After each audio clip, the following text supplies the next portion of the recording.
Hey Bin, today we're doing a how-to video on how to install an uprated radiator into an MX5.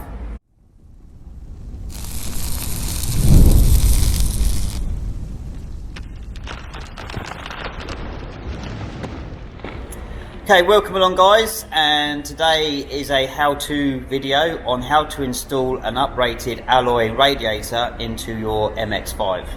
And today we're going to be, me and Jim, doing this today.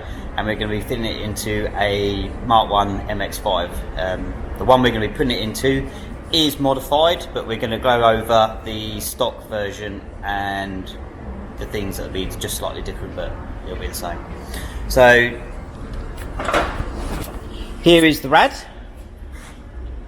It's an IL Motorsport rad. Do you want to just pick it up, Jim? You know what the model is? That's it, yeah. So spin it round, see the front. So this has been supplied by MX5 parts, and it's an IL Motorsport product. There are two options for this. This one is a 50mm option, which is the option the customer has gone for. This is going into a turbocharged MX5, but they also do a 42mm wide core one. So I expect if you're turbocharged or modified, it's 50mm all the way. 42mm core. If you're a stock MX5 and you just wanted to maybe keep costs down and go with just something that's just cosmetically going to look better, then the 42mm option I think would be good for that, but more coolant capacity is always better.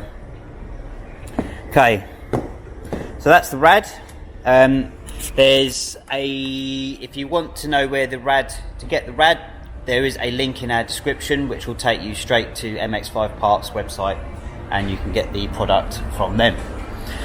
So first things first, we've got the car up in the air. As we can see, we have removed the near side front wheel, which isn't essential, but for video purposes it's going to make things a bit easier for us to do. So first things first, what you want to do is remove the engine under tray.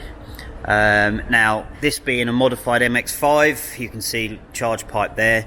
If this was a stock MX5, the plastics would continue up and you would have to unscrew a bolt there. You need to undo this bolt here, this bolt here. This side's been left in, so as you can see there is a bolt just there. That one needs to be undone. There's also normally a nut here which has to be undone, just up there, and then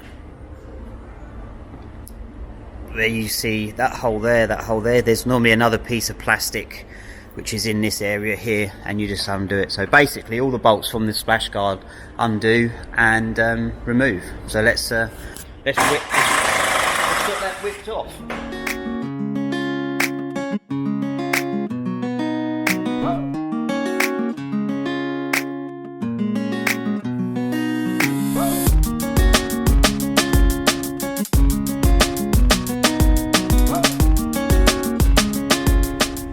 Now, so with the splash guard removed, you can now see, so different options on different cars. So if your car's an import, you're going to have some aircon pipes up here.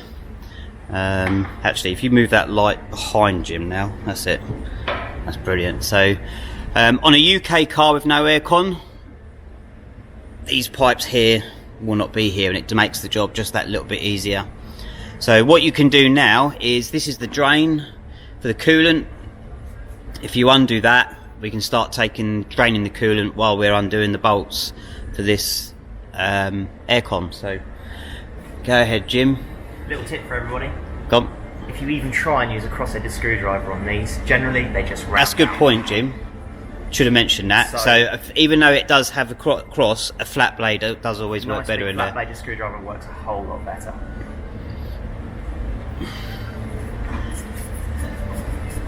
Yeah, even with a crosshead screwdriver that fits in there quite well, can sometimes round them off.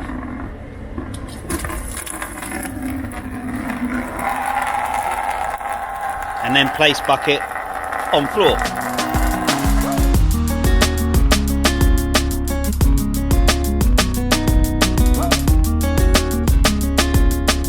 like we got a bit lucky with them, because sometimes those bolts they rust right up and they're a real pain. So maybe I shouldn't have said anything too soon, but that one's come out all right.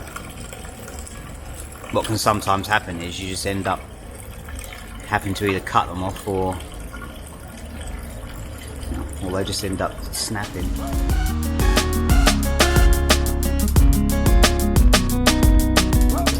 Go on, just go.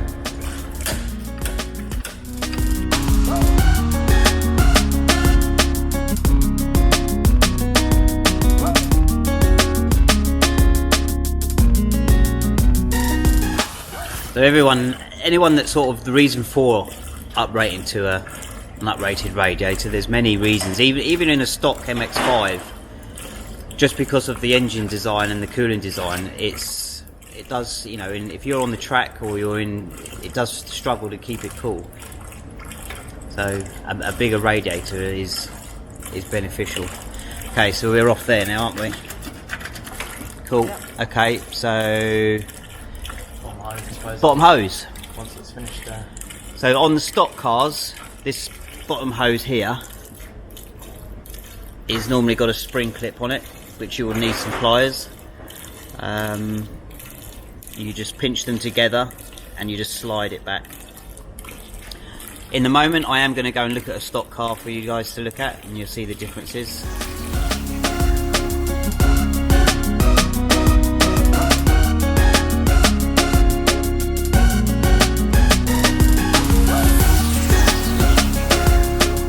So when you've undone the clip, what sometimes works is if you just give the pipe just a twist. That's sometimes generally enough to break the seal. So now what we can do is bring the car down and start working from the top. So the uprated radiators, the 50mm and the 42mm, are designed to be a straightforward swap, and there's no modifying to do. If your car is modified and turbocharged, supercharged, you may need to do some modifications, which we will probably come to when we go to fit this radiator. And we'll get to that when we get to that. So this is the bit that's going to be slightly different. So this video is good because this is going to go over, I mean, a lot of people that have turbocharged cars will want an uprated radiator, and this is going to be good as in terms of an install. So normally there'll be, running from here to here on the stock cars, will be a crossover pipe. On the 1.8s, it comes out, sits on top of the hose here and comes around. So you would just undo the Jubilee clips that secure the crossover pipes here and here, and then there's a breather pipe which connects into the standard pipe work. You just unplug that and it comes away. Now on the 1.6, it comes out here, goes under the hose and then comes across, but it's bolted with a screw, with a 10mm screw down there. So to get the crossover pipe on a stock 1.6, when you undo the Jubilee clip here and at the air intake box, which would be here, there is a 10mm bolt, 10mm nut, sorry, no, it is a bolt, 10mm bolt down in that area there. But you also need to remove this hose first before you can take the, you don't have to, you can get it out, but it's very, very awkward. So you always remove the top hose first and a 1/6, and then you can get the crossover pipe out. This is a stock 1/6 setup. So as you can see,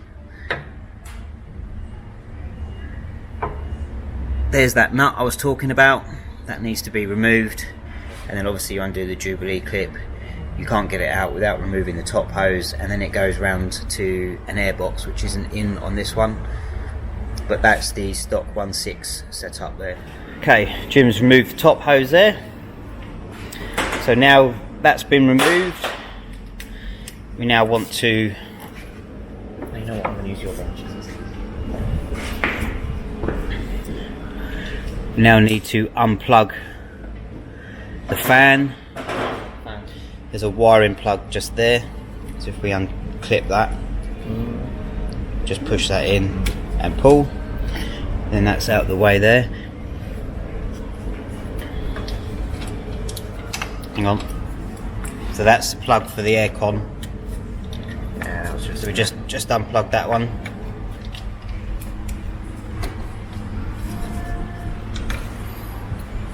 expansion tank bottle. Expansion tank pipe. Unplug that. down. So just everything that's connected to the radiator just needs to be unplugged and just put to the side. So you're unplugged there. So if you just unclip that wire there from that clip, there we go.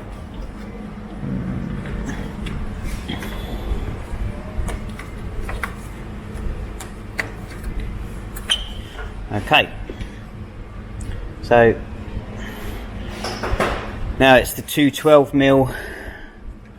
So if you look on the back here, that's it, there's a 12mm bolt there, and then just have to undo them. And there's one either side.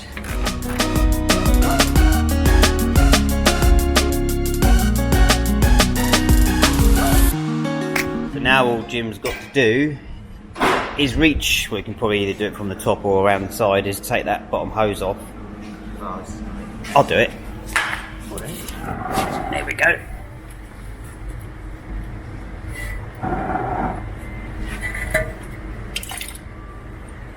Yay. Okay. And then, as it's being modified, normally on a stock one, it will normally come out.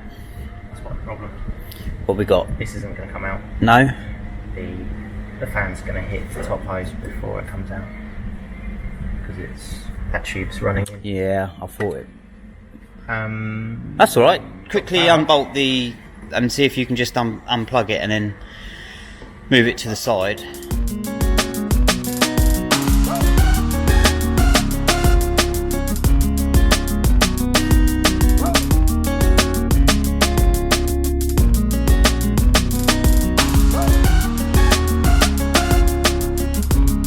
Should just come. Something down there.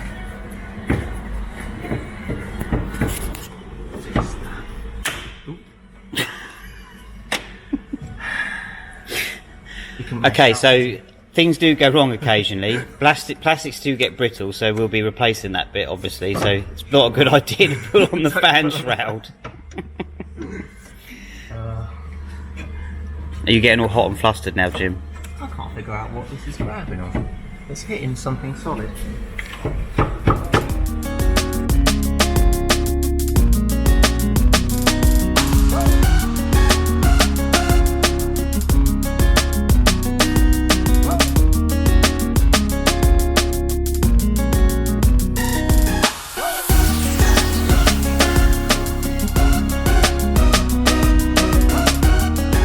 Stock radiator out.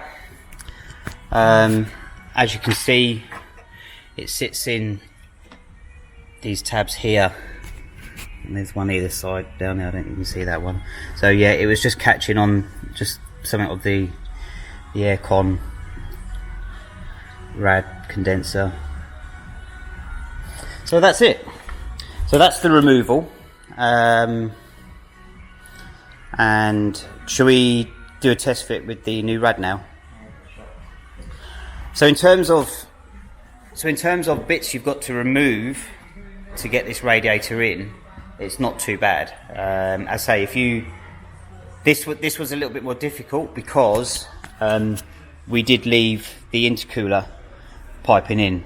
So as I explained in this video, if you remove that crossover pipe, you have more room this way to pull that radiator back further, and it would have been easier, would have been much easier to get out than what this one was, but it was just getting caught. It's just a little bit more room, but you know, modified cars, that's what happens. So shall we? It's not gonna, that's all right, we're just gonna slot it in place. It's not gonna, I know it's not gonna go because we've got to swap over the pins and stuff, but I just wanted to see what's the how much tolerance that we've got.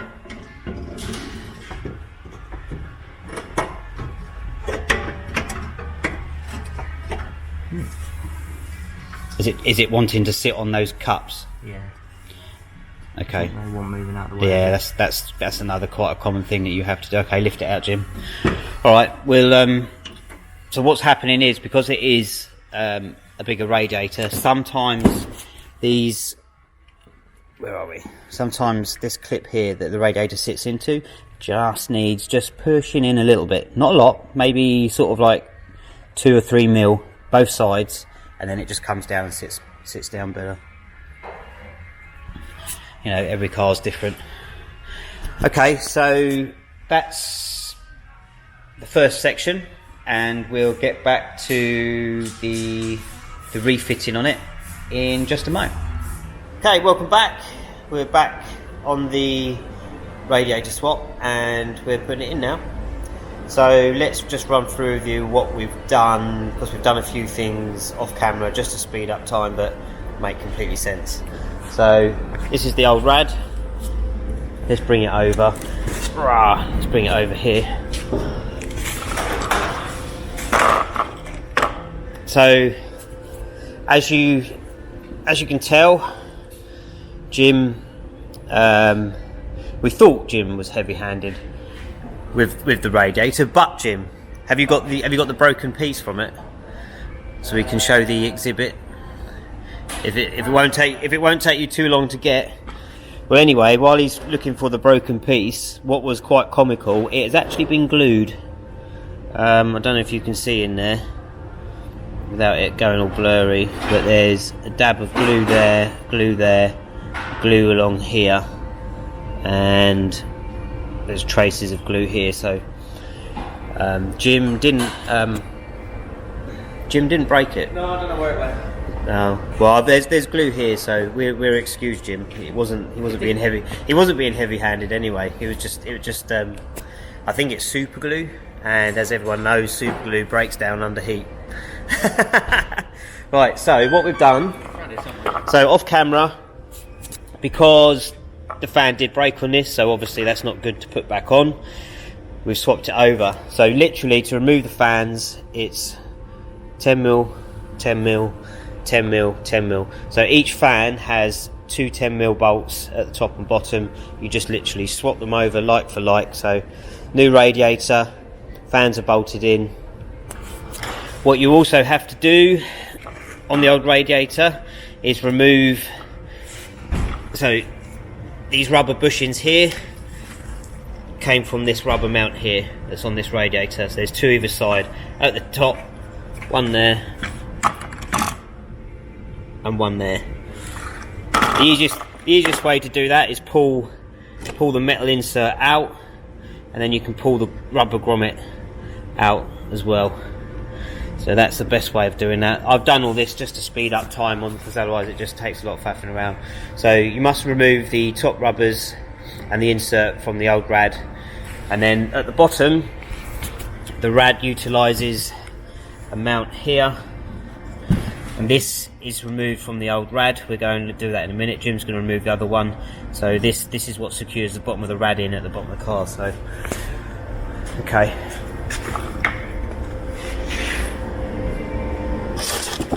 Right. Okay. What are you using for this then, Jim? I've got a pick and a pair of pliers. A pick? Yeah. I find they're easiest to get little C-clips off. Okay. There are other ways of doing it. Yeah, small pliers or something. So. And I just lever up against that and work it off. There you go. Things like that. Yep. Usually they put up a bit of a fight. I sometimes use a little flat blade. Yeah, that'll work too. And that's it. And then obviously you saw Jim undo the C-clip and you put it out, and then come over to the new rad.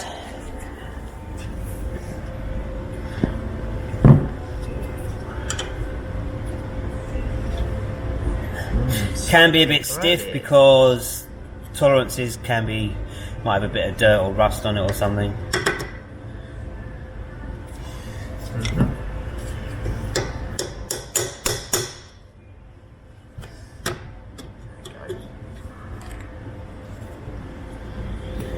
Do you want to spin it round? Yeah, cool. I don't think it's going to fall out.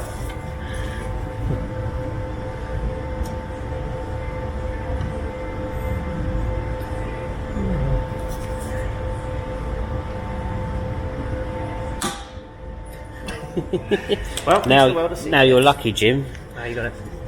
There you go. Round two.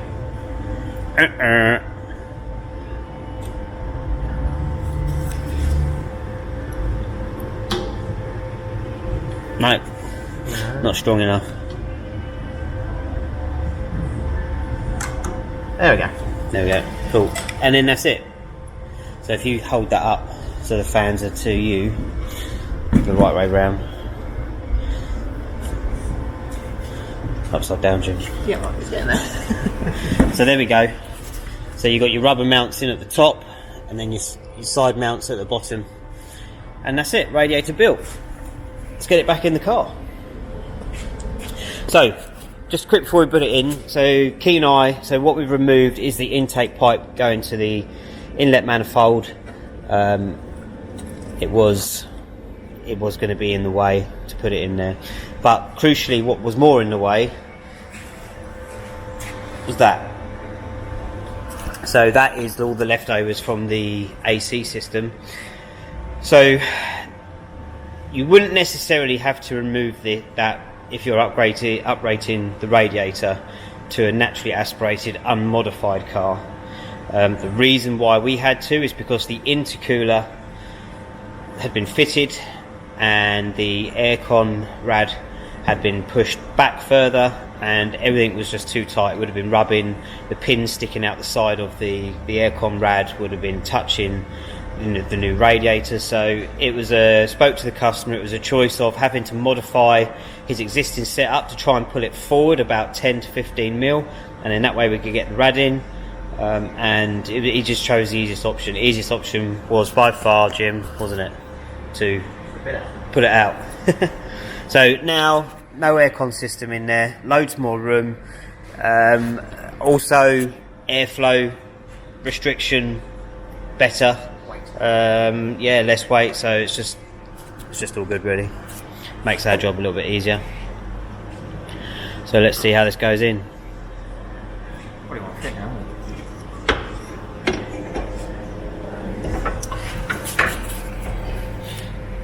It might be a bit tricky to get in on the bottom mounts.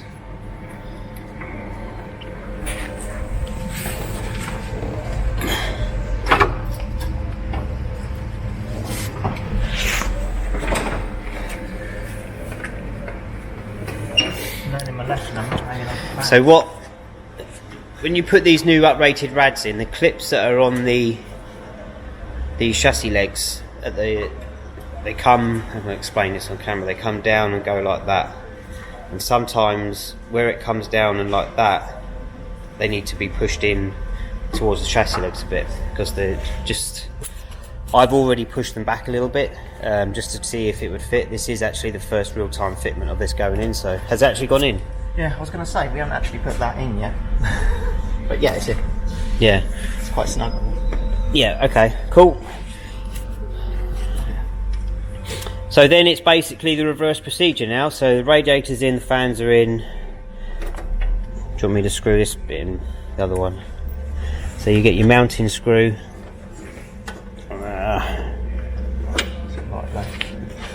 Ish. I need to go down a bit.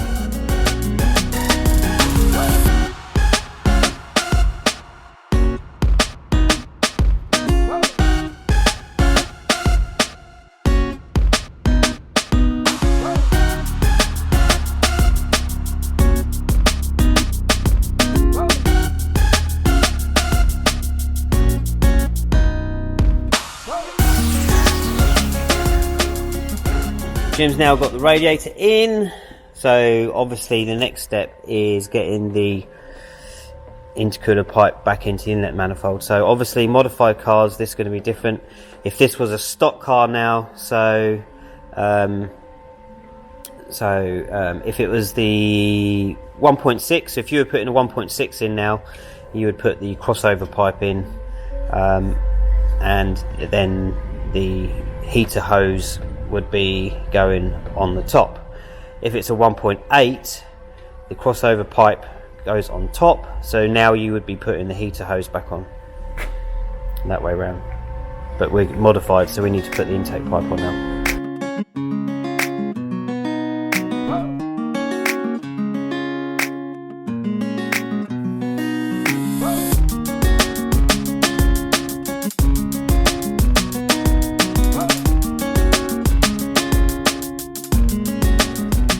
Okay, I'm going to plug the fan in. I might need another hand here actually, Jim. really hard to do stuff, and actually I'll just let you do it. Okay, so fans plugged in. So the reason, if anyone's wondering, for putting the AC fan back in and there's no AC system, it's so we can wire, if he wants to, from parallel from this fan connector to that one, and then when the fan signal comes on, it runs both fans, so two fans, two cooling. Okay, we've got to go up now, haven't we? Yep. So then connect the bottom hose up, which goes on there, and then obviously this is your drain. And what I'm going to show you on this quickly is something which is a note that they probably don't tell you in the instructions, is that this is an alloy bolt which goes in the bottom of the rad, and it's got a 24mm head on it, which means you can put quite a big spanner or socket on that, and it wouldn't take much to twist this off and snap it, which has been done. I heard that. Yeah. So literally all you need to do with this is that when you've got it in, do it finger tight, and when you can't do it anymore, hang on,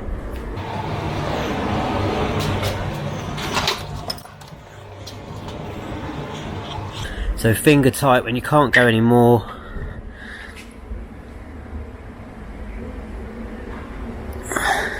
literally that'll be enough. There we go.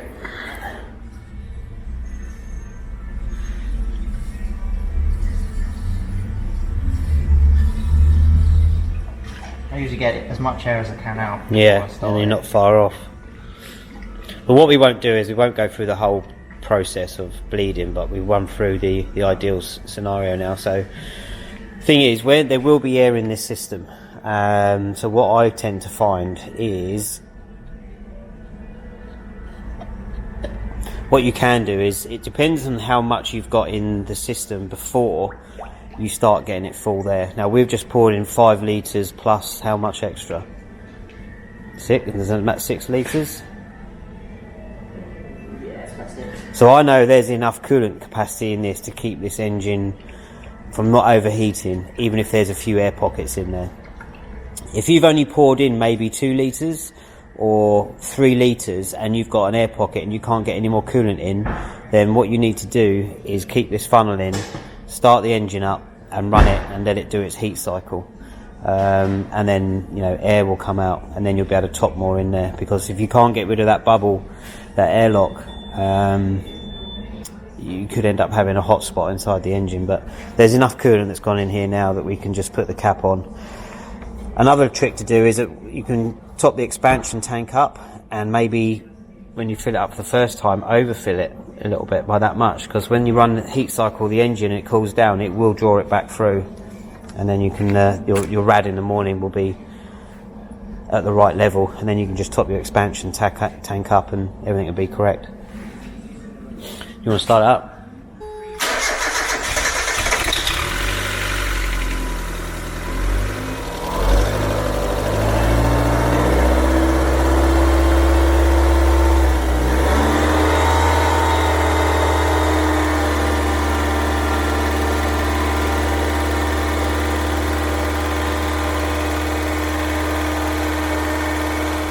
Okay, so the car's been idling now for about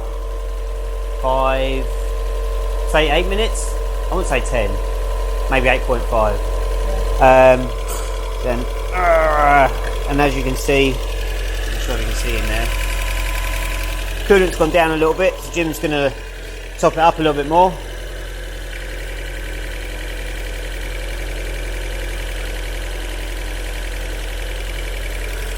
That's it. Back to heat cycle then. What I tend to do is just have the revs at about 1.5, something like that, and then just wait for that thermostat to open and just keep repeating this process. If you see the coolant level drop down, just top it up a little bit, carry on. Okay, so I think the thermostat's just opened up. Just get some in the expansion tank, Jim.